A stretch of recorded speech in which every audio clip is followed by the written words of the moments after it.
Hello, hi, and welcome to the Counselling Level 2 lecture on enabling decision making. And this is sitting in line with Egan Stage 3.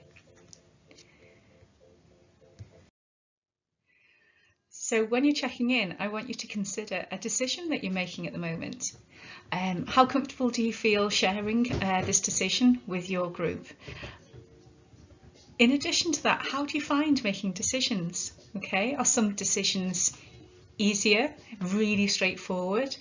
Are some decisions a little bit more complicated and take a little bit more working out and a little bit more thought? I want you to kind of start thinking about thinking, really. And alongside that, we're going to explore that today in terms of our client work. How do our clients make decisions? What do they find easy? What do they find more difficult? When we're thinking about making decisions, quite often when we've got a framework within which to make our decisions, they become a lot easier.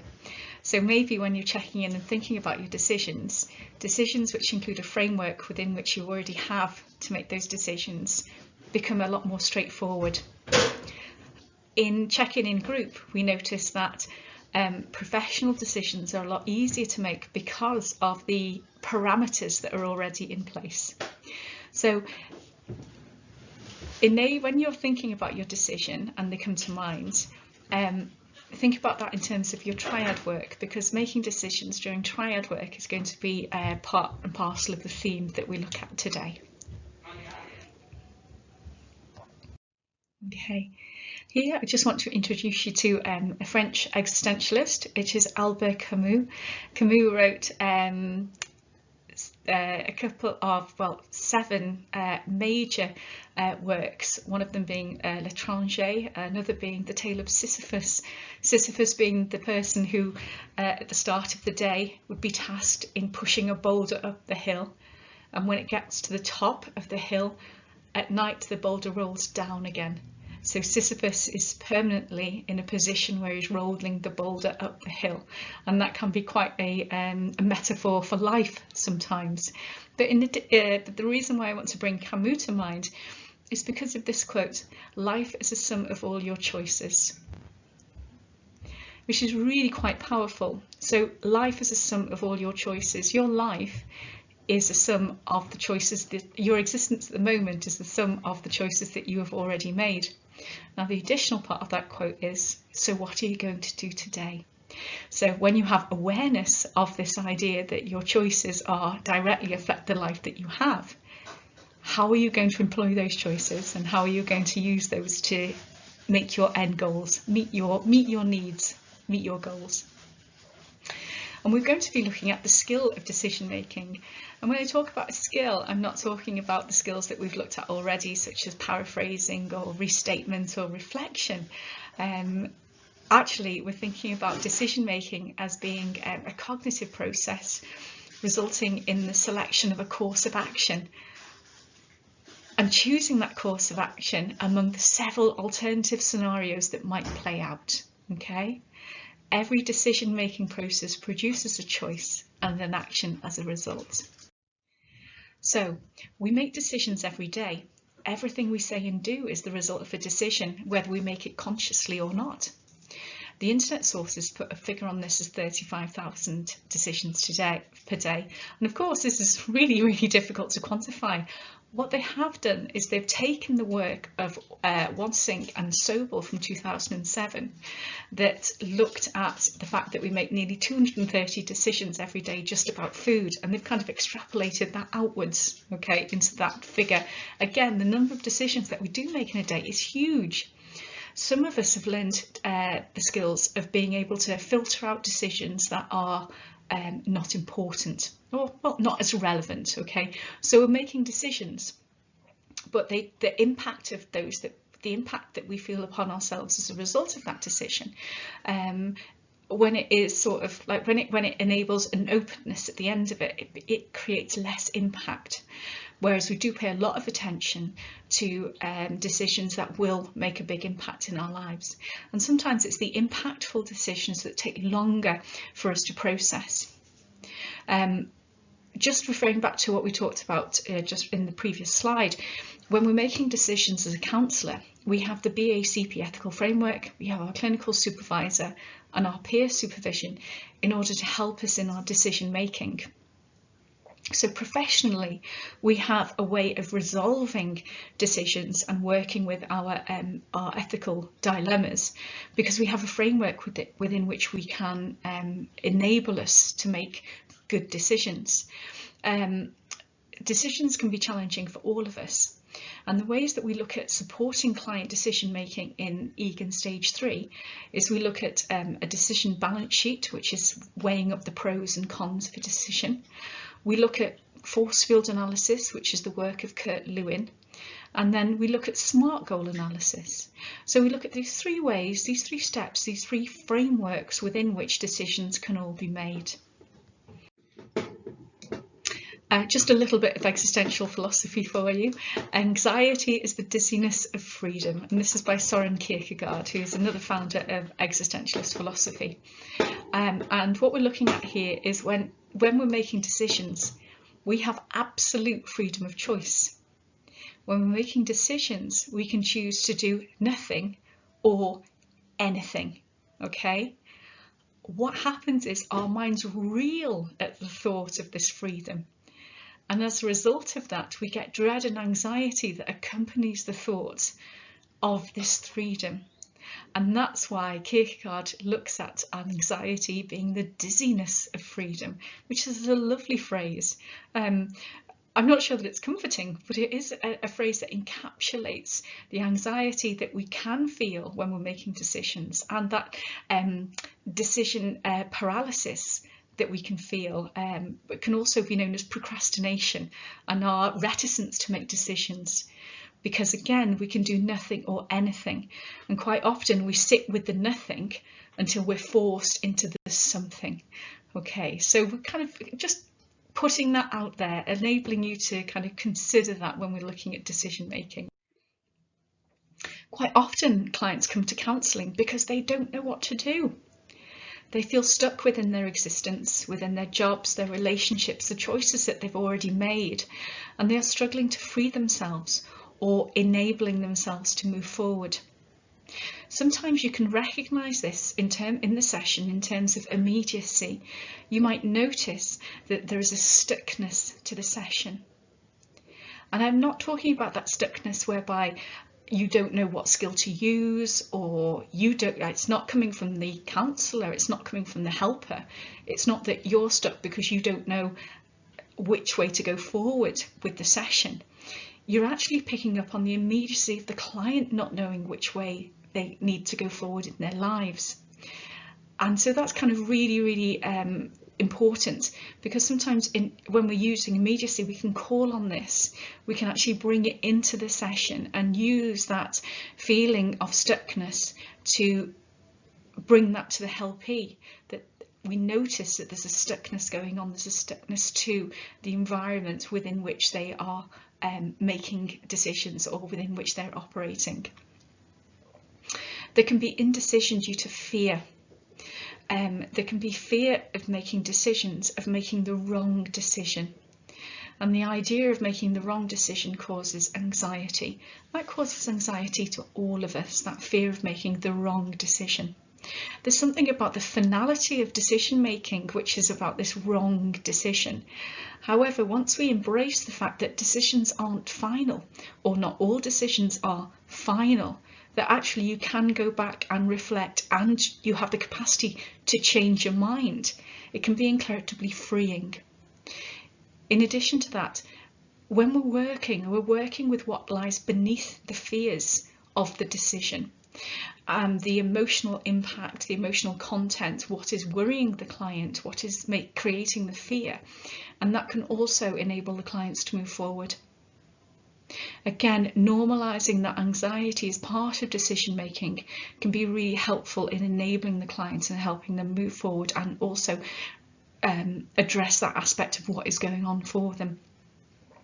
So just a moment for you to reflect. How do you respond when someone tells you what you should do? What does that feel like for you when someone tells you what you should do? What is the impact of someone telling you what to do on the decisions that you're going to make?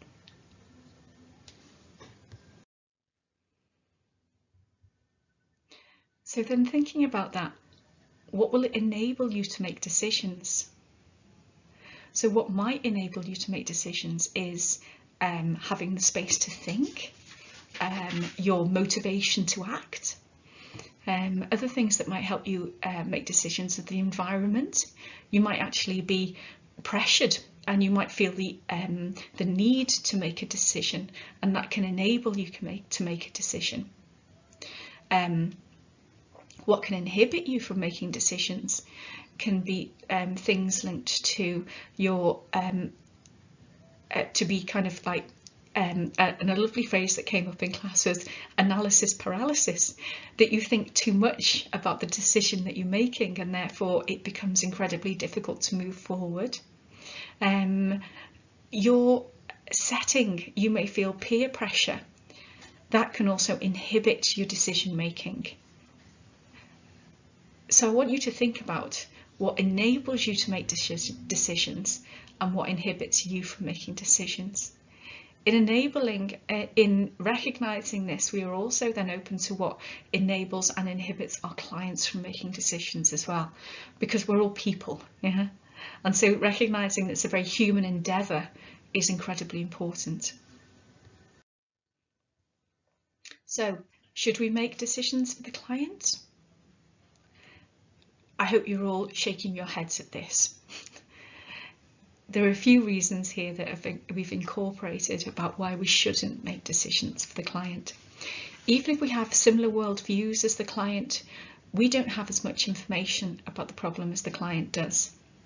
They might have their understanding of the issues that are presenting, they're able to explain in terms of the narrative about what is going on for them, but there'll be certain parts of themselves that they can't access in order to recognize what was going on for them or what is going on for them at the time.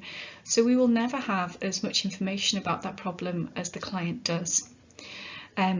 We may notice that we have similar values and experience as the client, but our version doesn't include that which we have not perceived or experienced. Yeah? Your ability to make a decision will be based on your assumption of what is best. It will chime in line with your values.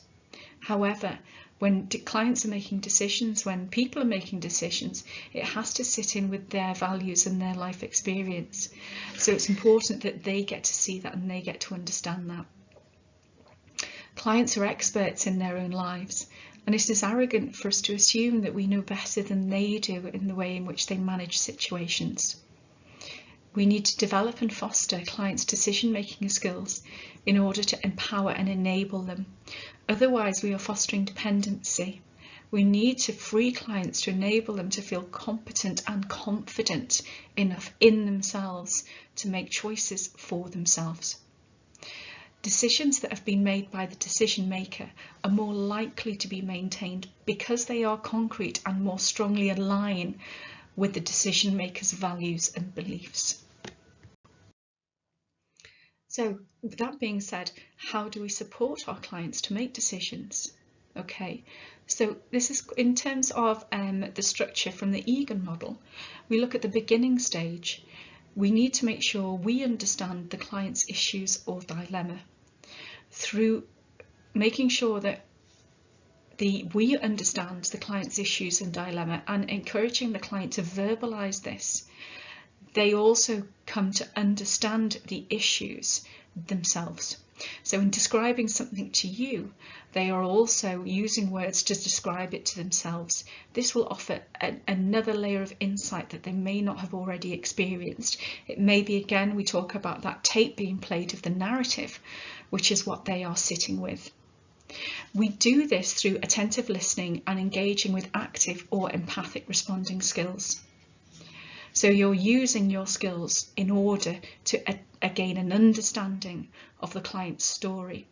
And once you are able to understand from the client's point of view, you are ready to proceed to the next stage. Again, always clarify that that understanding is the same as what the client is intending, what the helper is intending you to hear.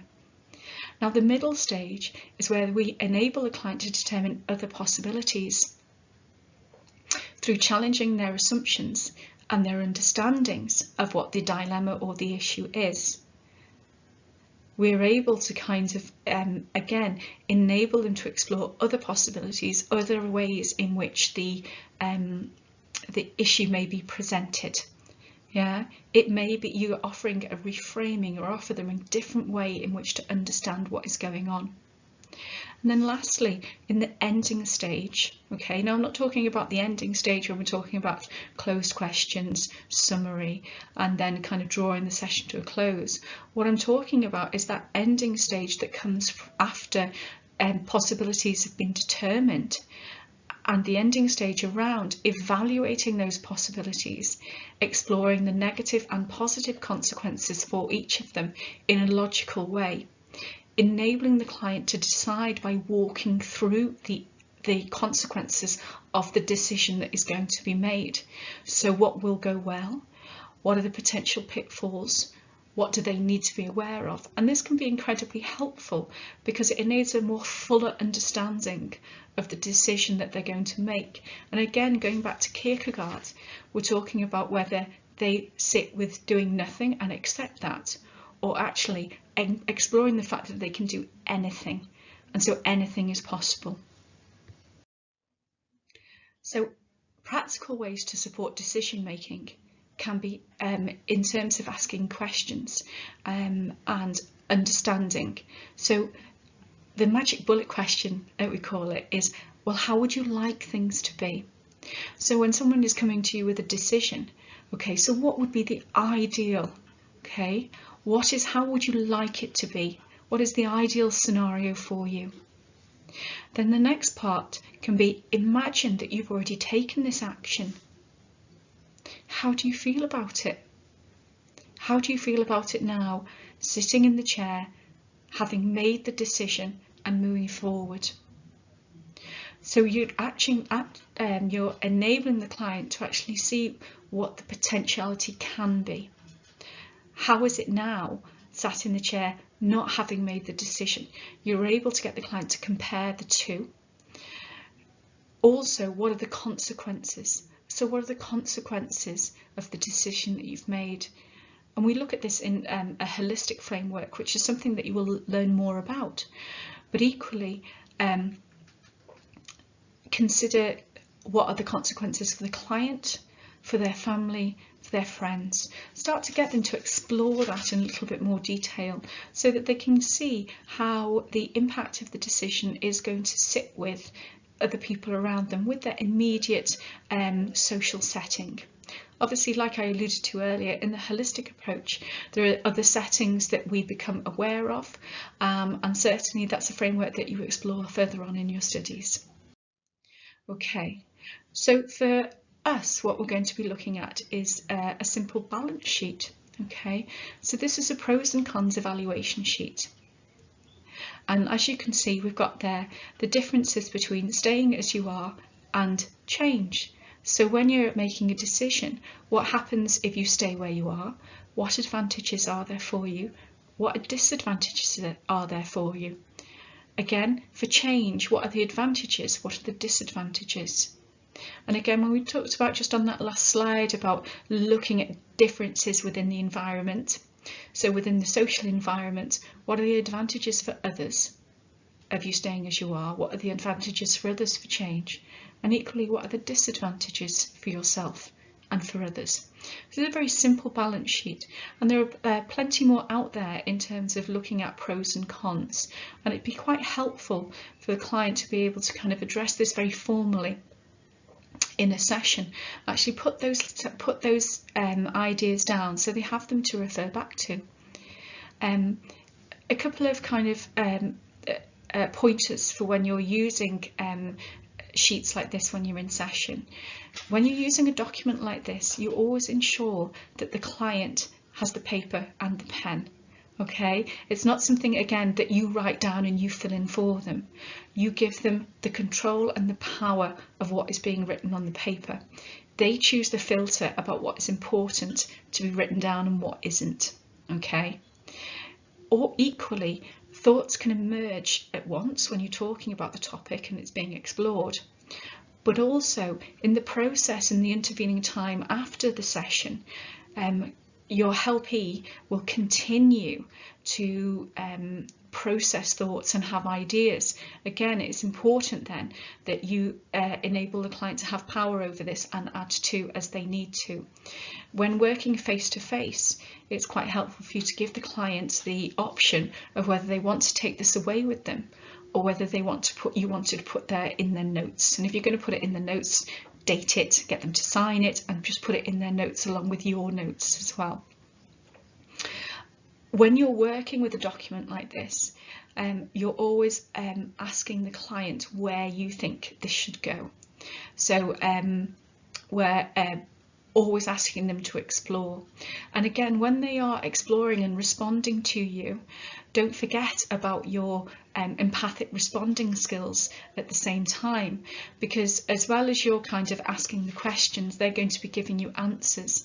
And in your empathic responses, you are enabling that further understanding and that deeper understanding every time that you're responding and they're responding.